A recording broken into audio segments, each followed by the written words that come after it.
இல்லைங்க, உண்மையிலேயே சிரிக்கிறதா என்ன பண்ணுறதுன்னு எனக்கு தெரியல. உண்மையிலே இப்படி தான் இருக்கு அவங்க டீலிங்லாம்.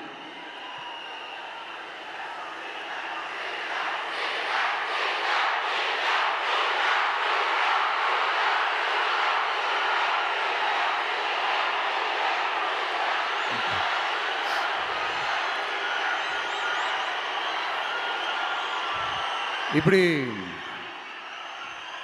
பழி மேலே பழி போட்டு கரூரில் ஆரம்பித்து நம்ம ஜனநாயகன் படம் ரிலீஸ் வரைக்கும். ஆனால் அந்த ரிலீஸ் பிரச்சனையில் நிறைய பேர் குரல் கொடுத்தாங்க. முக்கியமாக நம்மளுடைய முதல்வர் அவர்கள் கூட பூசி மொழிகி பட்டும் படாமல்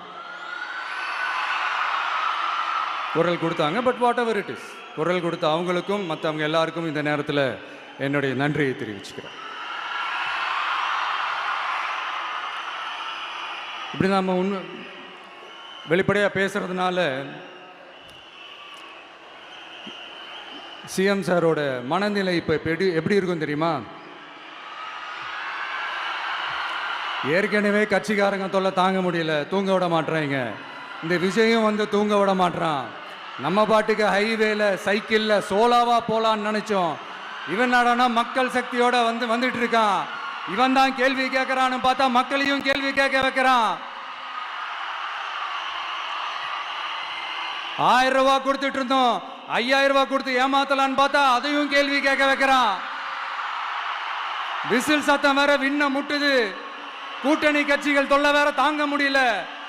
இவன் பண்ற பிரச்சாரத்தையாத்த முடக்கலான்னு பார்த்தா அப்பவும் மக்கள் அவன் பின்னாடி தான் நிக்கிறாங்க.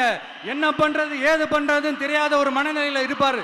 ஆனா சார், நீங்க இந்த விஜயம் முடக்கலாம், ஆனா ஒவ்வொரு வீட்டில் இருக்கிற ஒவ்வொரு விஜயையும் உங்களால முடக்கவே முடியாது.